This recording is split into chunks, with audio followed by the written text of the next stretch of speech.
Sunrisers হায়দ্রাবাদকে হারিয়ে প্রথম কোয়ালিফাইটা করলো রাজস্থান রয়্যালস। আমার মনে এখানে একটাই প্রশ্ন, যে সানরাইজার্স হায়দ্রাবাদ 200 থেকে 300 স্ট্রাইক রেটে ব্যাটিং করতো প্রত্যেকটা ব্যাটার তাদেরকে হারিয়ে দিল 15 বছর একটি বাচ্চা। হ্যাঁ, বৈভব সূর্যবংশী 29 বলে 97 রান করেছে। মানে ভাবা যায় প্যাট কামিংসের মতো বোলার তাকে প্রথম 3 বলে 3টে 6 মেরেছে। 20 ওভার শেষে রাজস্থান করেছে 244 রান।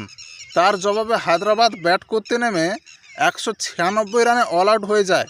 মানে 47 রানে রাজস্থান রয়্যালস জিতেছে, যেখানে অভিষেক শর্মা, ত্রিবিশ হেড, নীতিশ কুমার রেড্ডি, ঈশান কিষানের মতো বোলারদেরকে মুখে চুনকালি দিয়ে দিয়েছে রাজস্থান। খেলায় তো হার জিত আছে মানলামই, কিন্তু এই সামান্যটুকু রান হায়দ্রাবাদ করতে পারলো না। হ্যাঁ, সামান্যটুকু মানে হায়দ্রাবাদের কাছে 244 রান সামান্যটুকু। যে টিম একটা সময় 250-300 করে রান বানাতো, তাদের কাছে 244 রানটা হলো না। এর থেকে লজ্জার আর কিছু নেই।